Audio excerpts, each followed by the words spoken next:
Ashley. I'm John. So, based on your request on Twitter, we're going to do a quick vlog on co-planning tips. So, I will start first with, first of all, the fact that you co-plan is integral in a co-teaching relationship, period. If you're not co-planning, you're not co-teaching. It's not enough to just talk in the hallway and then go into someone's classroom or have someone come into your classroom and wing it. So that's not really co-teaching, that's more of a push-in type of model, and that is the importance of co-planning. We cannot stress it enough. Okay, so here's how we co-plan. So first of all, we're lucky enough that we do have common planning time during the week, during the school day. We know that not all co-teaching partnerships have that. We didn't always used to have that. We didn't. Yeah. Right. I know at the beginning you guys did not. No. We used to have to plan on the weekends. Yeah, and that's now, the last 2 years, thankfully, we finally have gotten that. I think once our admin started to see how successful our co-teaching partnerships were for the students and how much students were achieving, they actually were more keen to kind of support us and give us that time. Definitely. But you're right. We absolutely, when we first started, we just kind of had to make it work for ourselves.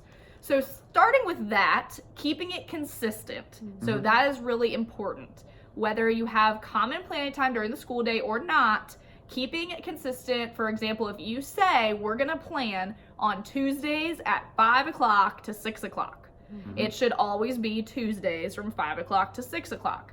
The reason for that is, and we've actually had experience with this, is when you don't have that consistency, when you don't have that day where you know that's our co-planning time, you're more likely to miss it, you're more likely to skip it, you're more likely to accidentally plan something during that time, and then all of a sudden, oh gosh, we didn't plan this week. Right. Especially if you're like me and you have children. So right after school, most days I have to go get my son. So I have to know exactly which days I'm meeting Allison and for what ahead of time. So, you know, it's really important to have that prioritized. Absolutely. So like we said, we are lucky enough. This is our actually, I don't know if y'all can see this, but right here is our co-planning schedule for this school year, and this changes every school year depending on how the school schedule changes. But this year, I'm the ESL teacher, okay, so I'm the one coming into their classrooms. John and I, we co-plan Mondays and Fridays together during his planning time. And then on Tuesdays and Wednesdays, I co-plan with Ashley during her planning time. And then Thursdays are for me, because as an ESL teacher, I don't just co-teach, even though I really wish that was my only job, because I love co-teaching. But I do have to have one pull-out class, which we call scheduled ESL here in our county, where I have to actually go get the kindergartners and take them to my classroom and teach them in that way. So I have to have time for that as well. So Thursdays are my time to plan for that and also get any LEP plans or other paperwork done that I need to get done. So that's kind of how we do it. I think it's important, though, when you guys are scheduling, to make sure that you are flexible to any modifications that need to happen to our schedule. I think this is the first year since we've started co-teaching where we have not touched that schedule since the start of the year. I think last year we had at least 3 or 4 different iterations every quarter trying to change something and figure out what would work better. So yeah, hold to a schedule, but then also if the schedule needs to be changed, be flexible. Absolutely. And we all have copies of this. So on not only on our Google Drive, but also we have printed copies. Like I have one in my notebook. They each have one in their classroom. Yep. And so that since it's flip-floppy, like I see Ashley Tuesday and Wednesday, I see John Monday and Friday, we kind of sometimes have to be like, what day is it? Let's look. Who do I plan with today? And you know, I mean, with the school days and stuff, so there's always interruptions, so you just have to be on your toes. Absolutely. All of that being said, my next point is that it's important when it is time for you to sit down with your co-teacher and plan, that you have already done a little bit of pre-planning. And for us this year, I think that holds truer than it ever did before. Absolutely. in second grade, we've started 2 new curriculums, and one of which for reading. We have 3 separate source books that we are pulling from: a teacher guide, a supporting guide, and a student workbook for us to all reference. And there was a point, first quarter, while we were getting used to it, and we still laugh and joke about this, that there was a moment where I was having to talk to the class and kind of just have a conversation and just drag it on a little longer as Allison was on the floor with all 3 books on the ground, pointing and referencing to figure out what we were going to do next.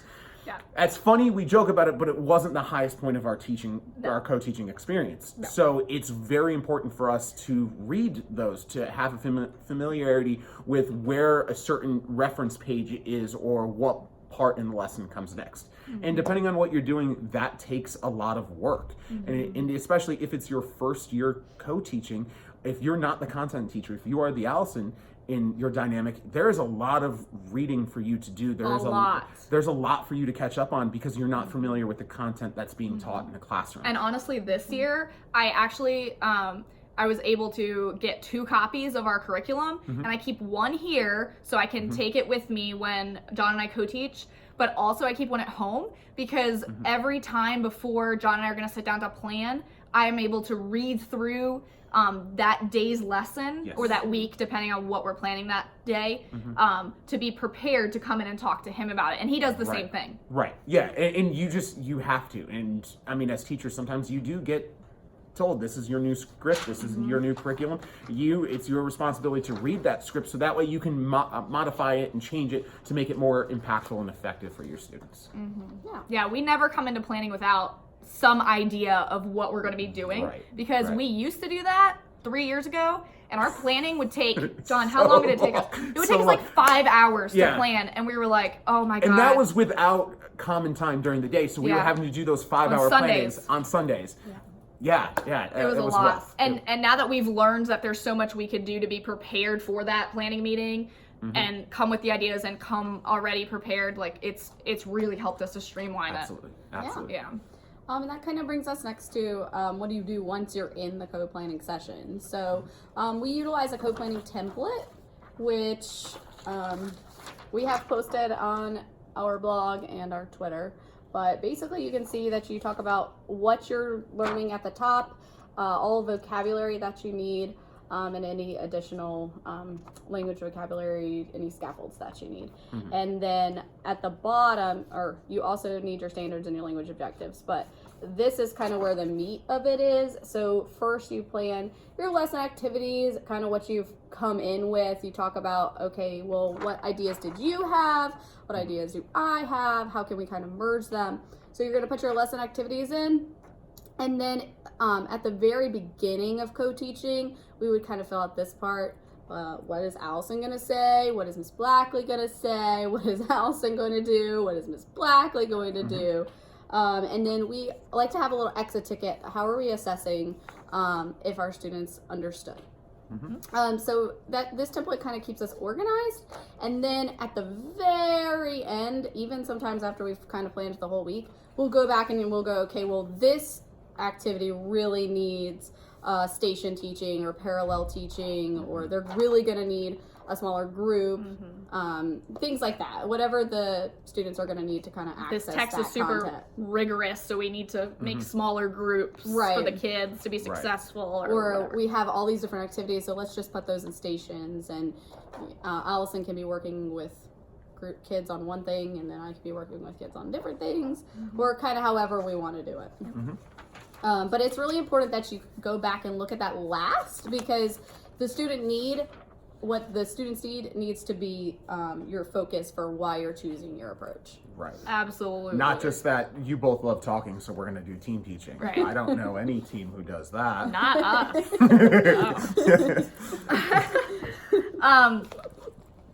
So the next one is have an agenda. So it's really easy during co-planning to get sidetracked. So, and especially with us, because we're friends outside of school. Like, I call her son my bestie. So I'm like, oh, Levi, show me Levi videos. Da, da, da, da. Or with Levi really does take over a lot of our co-planning conversations. Sorry. No. But it's really super easy to get sidetracked, okay? So having an agenda helps us at least like keep what do we need to do, what do we need to get done, and honestly to decide too like when we're finished. Like we don't need to stay here all day. We're done now. We've checked off all the boxes. So we have an agenda every time. Time is precious. It's the most precious thing any teacher has is time. So we want to make sure we're not wasting it. The other thing to keep in mind is having an agenda will keep you from getting sidetracked on things like, oh my gosh, Mr. Cox, did you notice that so-and-so bombed this test? Like da-da-da-da-da. That student talk is so important. Please don't get us wrong. It is so important. But when you go to co-plan, you're planning. Okay, you might have the conversation of, hey, this text is very rigorous or this activity is very rigorous. How can we put the supports into place for these certain kids? But the actual student talk piece, if you need to separate that, you can. Especially when you're focusing on a specific intervention for one student. If you can be purposeful with your planning and say, I noticed the class is having a hard time noticing text features, or we're having a hard time with this particular topic, then yes, that's great. Bring your knowledge of students into your planning, but it shouldn't just be time to chit chat about your students. About the kids, right. And we're really big on building relationships with kids, so we love to talk about stuff like, oh, this happened the other day. Oh, this kid told me this funny joke, and then you want to talk about it. And we do our share of that as well, but we try to limit it, right? Okay, we'll talk for 10 minutes about funny stuff that happened this week, and then we really got to get down to it. And also the other thing is the agendas. It's really great and important to share them before you meet. So I usually just type the agenda into a document, share it with them. Well, we have a shared folder on Google Drive, so they have it. So if they want to add anything, or they want to go look at it, or I need to add anything or look at it before we meet, it's all there, and we know kind of what our goals are for that meeting. Yeah, definitely. Okay. Oh, and that brings us into post-planning. So once you plan, how do you make sure that everything gets done before the kids walk into the classroom? So Alice and I kind of have a system where right after we plan for a week, we go ahead and make a list of everything that we need to do, whether it's make an anchor chart, make copies, make sure that we get certain materials, and then we just decide, okay, so Allison's going to go make a poster and laminate, and I'm going to make sure I make the copies. She always makes me laminate. I don't like laminate. And then, we make sure that we're coming to the lesson with every single thing that we need. So that way we're not like, okay, we planned this, where's the copies? And then one of us has to run out. I mean, that has happened before, don't get me wrong, but 99% of the time we're here, the kids are here, we're ready, and we just can get the ball rolling. And honestly, you could even use this portion right here where it says teacher 1, teacher 2. You can use this to jot that down. Like after you've completely planned, going back in and saying, okay, John's gonna make the copies, Caudle's gonna make the anchor chart, this, and write it there. And so that's something that's how we kind of keep track of that, or you can use those boxes. And once you're past the stage of, oh, what are you gonna do? What am I gonna do? All right. So last topic in our planning vlog is I actually think this is kind of important because right now, as soon as we leave school today, I'm hopping in the car and I'm driving down to Florida. So I'm not going to be here this weekend. I'm not going to be able to bounce ideas off of Allison or Ashley. So it's really important to use technology when you are planning. So much of what we do now is on the computer, even outside of the Google Drive, like the curriculum that I was speaking of earlier. All of those resources are on the computer for us to be able to download and pull up the lessons right in front of us. So I've taken to actually not bringing the book home and just having massive folders on my computer of all the Word documents, of all the lesson plans that I'm going to need. Use those, highlight those, share those. There's so much on there now where you can even annotate and comment in other people's work within the Google Drive. And as mentioned before, we do have our own co-teaching drive. This is a drive that we've spent years working on. Ashley and I have our separate planning sections in there for what we're using in our class, and we have a separate one for us together when we're presenting. We have separate ones for just about everything you think that we would need. And even the planning document that Ashley shared with you earlier, we have a digital version of that on our drive, and it just makes it a lot more streamlined and easy. And you're able to do that if you take the time to pre-plan. If you know what it is you're going to be teaching, you can go ahead and put those ideas in there. There have been times where Allison and I have sat down, and she's better at it than I am, but she's already written into our form just her initial ideas of what it is that we're going to be doing or tackling this week. Yeah, and that's hugely beneficial. That helps your planning be more purposeful. It helps you just streamline the entire process. Really. And it's less paper moving around too, because I know, like, at least for me, I'm really bad at keeping track of actual paper. I'm much better when they're like, "Hey, Allison, I dropped this in our co-teaching folder. Check it out." Then I'm like on it. Like, you know, that's way easier for me to access, and then I can never lose it, which is great. Yes.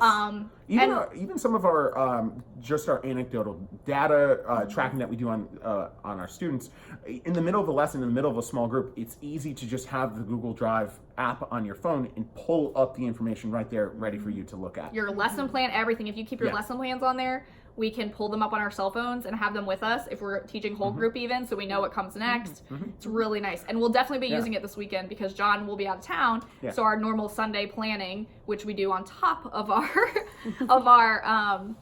our built-in planning time during the week, John will be able to be there. So he'll be able to be there virtually on Google Drive. So there's many nights where Allison will be like, "We really need to do this," so we just hop on and start get it done. Yeah, she'll text me and say, "Okay, I just put my son to bed. I'm jumping on now," and then we'll both jump on together and be able to use the chat box to do whatever we need to do. And it's great because if you're like me and you're very forgetful, then when you're walking down to Ashley's classroom to meet with your team, you can like go over the agenda and say, "Oh yeah, that's what we're doing." Okay, good. All right, I'm ready. It's because you have 1,000 things on your mind at all times. Exactly.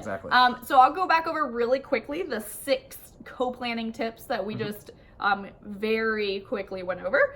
Number 1, keep it consistent. Number 2, pre-plan. Number 3, use some sort of co-planning lesson plan template to give yourself structure. Have an agenda and make sure everyone has it before you plan to meet. Post planning, save all those copies, all those anchor charts, all that stuff till after the planning and split up the responsibilities.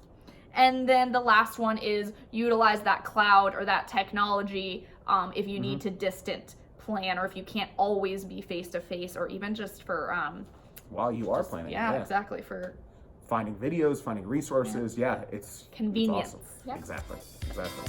Okay, well, we hope this helped and we'll see you guys next time. Bye.